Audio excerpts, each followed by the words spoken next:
अस्सलामु अलैकुम वरहमतुल्लाहि वबरकातुहू। नाज़रीन, इस्तक़बाल है फ़िक्र ख़बर स्टूडियो में। मैं रिज़वान अहमद नदवी मुल्क और आलमी अहम और ख़ास ख़बरों के साथ। तो नाज़रीन, बढ़ते हैं ख़बरों की तफ़सीलात की तरफ।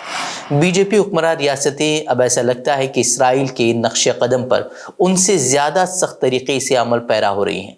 अब उत्तराखंड की पुष्कर धामी सरकार ने नैनीताल में 134 ख़ानदानों के घरों पर बुलडोज़र चलवा दिए हैं, जिनमें ज़्यादातर मुसलमान बताए जा रहे हैं। उत्तराखंड की पुष्कर सिंह धामी हुकूमत में इंतजामिया ने नैनीताल में मेट्रोपोल के इलाके में दहाइयों से रहने वालों के खानदानों के मकानात को शत्रु मिल्कियत के तहत हटाने का हुक्म दिया है, जिसके बाद उन खानदानों ने अपना घर बचाने के लिए नैनीताल हाईकोर्ट से रुजू किया था। लेकिन हाईकोर्ट ने भी दुश्मन जायदाद केस की समाअत करते हुए उन खानदानों की दरख्वास्त मुस्तरद कर दी, जिसके बाद बुलडोजर घरों पर चला दिए गए और कई लोग कई खानदान बेघर हो गए। वैसे अदालतों का जो हाल है वो भी किसी से ढका छुपा नहीं है। जिसकी हुकूमत होती है उसी का सब कुछ होता है, मजीद उस पर कुछ कहने की हमें ज़रूरत नहीं। एक तरफ मणिपुर वाक़ई की शर्मसार करने वाली वीडियो को लेकर मुसलमानों को बदनाम करने की कोशिश की जा रही थी।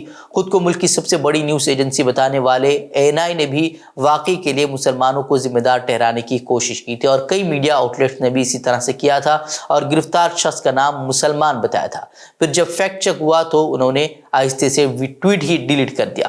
अब एक कुकी खातून जिसे बदतरीन तशद्दुद का निशाना बनाया गया था, जिसके साथ इज्तिमाई ज़्यादती की थी, उसने अपनी दास्तान सुनाई है कि किस तरह एक मुस्लिम ऑटो ड्राइवर ने उसकी जान बचाई। उसे अपने सब्जियों की बोरियों के दरमियान छुपाया और पहले तो उसे पुलिस स्टेशन वो ले गया।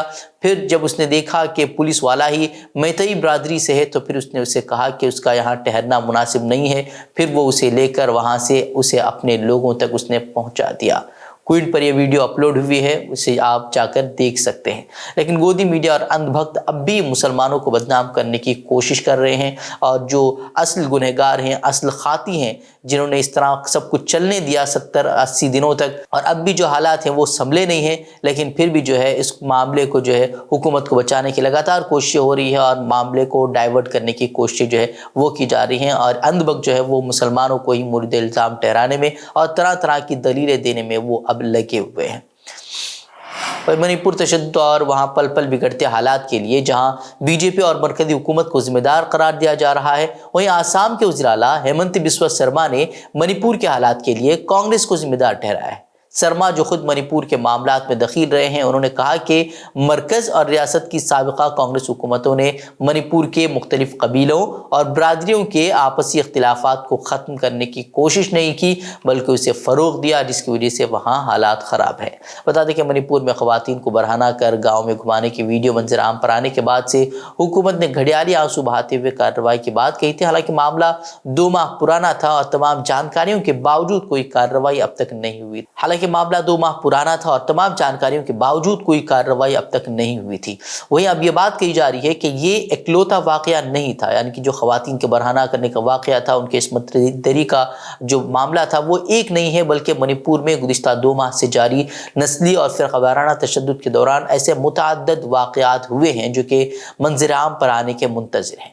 मुल्क के 3 गैर जानिबदाराना news portals the wire, the quint और द प्रिंट ने मणिपुर में इंटरनेट से पाबंदियां हटने के बाद अपने नुमाइंदों को वहां भेजकर हालात जानने की कोशिश की है। उनकी रिपोर्ट से जो बातें निकलकर सामने आई हैं वो दिल दहला देने वाली हैं। साथ ही ये इशारा कर रही हैं कि 2 माह के दौरान मणिपुर में जो कुछ हुआ है उसकी सिर्फ ये एक झलक थी जो गुज़िश्ता दिनों वायरल होने वाली वीडियो से सामने आई थी। लेकिन दीगर वाक़यात जो अब तक रिपोर्ट नहीं हुए हैं वो इससे भी कई ज़्यादा भयानक हो सकते हैं।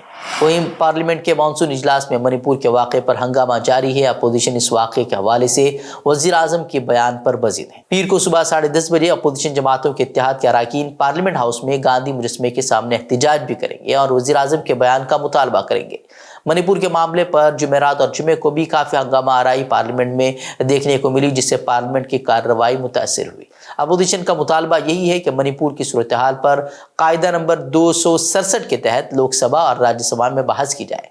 तहम हुकूमत चाहती है कि रूल 176 के तहत बहस की जाए, जिसका फ़ायदा ये होगा کہ وزیر اعظم کو بیان دینا نہیں پڑے گا اور صرف جو ہے متعلقہ وزیر اس پر جواب دیں گے۔ دوسری طرف جب رول 267 کے تحت بحث ہوتی ہے تو ایوان کا باقی کام جو ہے وہ ملتوی کر دیا جاتا ہے اور صرف ایک مسئلے پر بحث جاری رہتی ہے۔ بحث کے بعد ووٹنگ بھی کی جاتی ہے۔ منی پور کے بعد ریاست مغربی بنگال کے ضلع مالدہ میں 2 قبائلی خواتین کو بدترین تشدد کا نشانہ بنانے کے بعد انہیں برہنہ کر کے سرعام ان کی پریڈ کروائی گئی ہے۔ خواتین کی عزت کو تار تار کرنے کے افسوسناک واقعے کی ویڈیو اب سوشل میڈیا پر گردش کر رہی ہے، جہاں صارفین شدید غصے کا اظہار بھی کر رہے ہیں اور حکومت سے مطالبہ یہ کیا جا رہا ہے کہ ملزمان کو کڑی سے کڑی سزا دی جانی چاہیے۔ اور میڈیا رپورٹ کے مطابق واقعہ 2 سے 4 روز قبل پیش آیا جب خواتین پر چوری کا الزام لگا کر ان پر تشدد کیا گیا اور ان کے کپڑے پھاڑ دیے گئے۔ وہیں اس واقعے نے ملک بھر میں غم و غصے کو جنم دیا ہے۔ وہیں اب یہ معلوم ہوا ہے کہ بنگال پولیس نے ویڈیو اپلوڈ کرنے پر 5 لوگوں کو گرفتار کر لیا ہے۔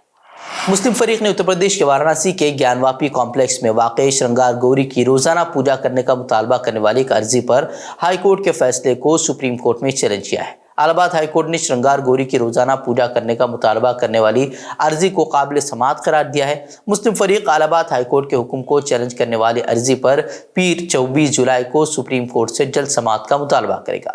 اس کے علاوہ گیان واپی انجمن انتظامیہ مسجد کمیٹی وارانسی کی ضلع عدالت سے جمعہ 21 جولائی کو احاطے کے ASI سے سائنسی سروے کے حکم کو بھی سپریم کورٹ میں چیلنج پیش کرے گی۔ مسلم فریق کی عرضی میں وارانسی کی ضلع عدالت میں گیان واپی سے متعلق تمام عرضیوں کی سماعت پر پابندی لگانے کی درخواست کی گئی ہے۔ قرآن پاک کی بے حرمتی پر ایران نے سویڈن کے نئے سفیر کو قبول کرنے سے انکار کر دیا ہے۔ وزیر خارجہ حسین امیر عبداللہیان نے سرکاری ٹیلی ویژن کو بتایا کہ تہران میں سویڈن کے سفیر کی مدت ختم ہو گئی ہے اور صدر کے حکم کے مطابق جب تک سویڈش حکومت قرآن پاک کی بے حرمتی پر سنجیدہ اقدام نہیں کرتی ہم نئے سویڈش سفیر کو قبول نہیں کریں گے۔ انہوں نے کہا کہ ایرانی سفیر کو سویڈن نہیں بھیجا جائے گا۔ اور ترکیہ نے سویڈن سے نفرت انگیز واقعات کو فوری روکنے کا مطالبہ کیا ہے۔ متحدہ عرب امارات نے بھی سویڈش سفیر کو طلب کر کے احتجاج ریکارڈ کرایا ہے، جبکہ مصر کی جامعہ الازہر نے قرآن پاک کی بار بار بے حرمتی پر مسلم ممالک سے ایکشن لینے کا مطالبہ کیا ہے۔ ان کا کہنا ہے کہ سویڈش مصنوعات کی مکمل طور پر بائیکاٹ کی جائے جس سے انہیں سبق سکھایا جا سکے۔ تو ناظرین، یہ خبریں مزید خبروں کے لیے آپ ہمارے ویب سائٹ www.fikrokhabar.com کی طرف رخ کر سکتے ہیں۔ ویڈیوز کے لیے ہمارے یوٹیوب چینل کو سبسکرائب کریں۔ تو ناظرین، اجازت دیں، السلام علیکم ورحمۃ اللہ وبرکاتہ۔